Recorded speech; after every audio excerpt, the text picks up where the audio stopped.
Hello everyone, শুভ দুপুর। আপনারা কে কেমন আছেন? আশা করি সবাই ভালো আছেন। আলহামদুলিল্লাহ আমিও ভালো আছি।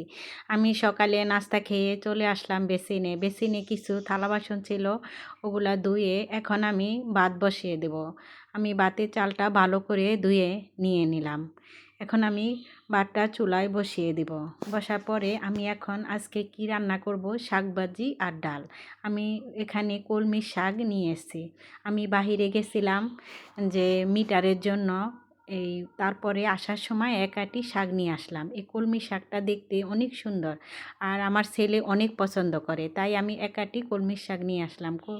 এই শাকটা আমার কাটা হয়ে গেছে, আমার ভাতটাও বলক আইসা পড়ছে, আমার শাকটা ধোয়া হয়ে গেছে। এখন আমি কড়াইতে বসিয়ে দিলাম। পেঁয়াজ, কাঁচামরিচ আর লবণ দিয়ে শাকটা ভালো করে মজে নেব, তারপরে বাগার দেব। আমি এক চুলায় ভাত, এক চুলায় শাক বসিয়ে দিলাম। আমি ফ্রিজ থেকে ডালটা নামিয়ে এখন ডালটা গোটা দিয়ে ডালটা বসিয়ে দিব। আমি আগেই ডাল সিদ্ধ করে বাটি বাটি করে ডিপ ফ্রিজে রেখে দেই। আমাদের তো সিলিন্ডার গ্যাস, তাই কষ্ট হয়। দেখেন ছাদে আসছি, দেখি কি সুন্দর একটা ফুল ফুটে রয়েছে, তাই ভিডিও করে আপনাদের সাথে শেয়ার করলাম। আমার শাকটা হয়ে গেছে, এখন আমি বাগার দেব। দুপুরবেলা দেখেন আমি মুরগি বসাইছি, মুরগিটা নেমে গেছে, তারপরে আবার উঠে গেছে। আমার শাকটা, ডাল, ভাত সব হয়ে গেছে। এখন আমি ডালটা বাগার দিলাম। এখন আমি বিছনাপাটি সব গোছাবো। রান্না হয়ে গেলে তারপরে সব ঘরের কাজ কাম সব গুছাতে হয়। এখন আমি বিছনাটা গুছিয়ে নিলাম। এক বিছনা আরেক বিছনায় চলে আসলাম। এখানে দেখি অনেক কাপড় চোপড়, ছেলেরে বললাম, ছেলে কাপড় চোপড়টি একটু ভাঁজ করতে করে নাই, এখন আমারই করতে হবে। আপনারা কে কেমন আছেন? আশা করি সবাই ভালো আছেন। আলহামদুলিল্লাহ। আমার ভিডিওটা সবাইকে শেয়ার করবেন আর আমার ভিডিওটা কেমন হয় একটু ভালো ভালো কমেন্ট করবেন। আপনাদের মতো আমিও এগিয়ে যেতে চাই, আপনারা সবাই সহযোগিতা করবেন। আমার জানালার পর্দাগুলা একটু কালো হয়েছে, তাই একটা পর্দা নামাইয়ে আরেকটা পর্দা উঠাইয়ে দিলাম।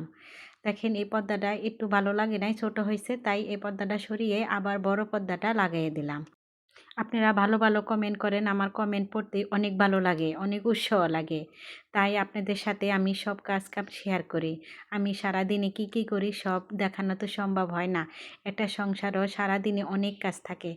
তাই আপনাদের সাথে যাই পারি একটু একটু করে শেয়ার করি।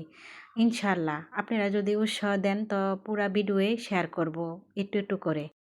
এখন আমি বিছনাটা গুছিয়ে নেব। ছোট পর্দাটা ভাঁজ করে আলমারিতে উঠিয়ে রাখব। মেয়েদের সকালটাই শুরু হয় কাজ কাম দিয়ে। মেয়েরা সকাল থেকে রাত পর্যন্ত কাজ করেও সাড়া পায় নাই। আমার ছেলে আইসেই শুয়ে পড়ছে। ওদের বলছি গোসল করতে, ও আইসা এখানে শুয়ে পড়ছে। আমার বিড়ালটাও ওই আমার ছেলের সাথে আইসা শুয়ে পড়ছে। বিড়ালেরে দিছি দাবরানি, বিড়াল গেছে গা। আইসেই খাটের উপরে শুয়ে পড়ে। খাট গুছানো থাকুক আর অগুছানো থাকুক, ওর শোয়া লাগবেই খাটের উপরে।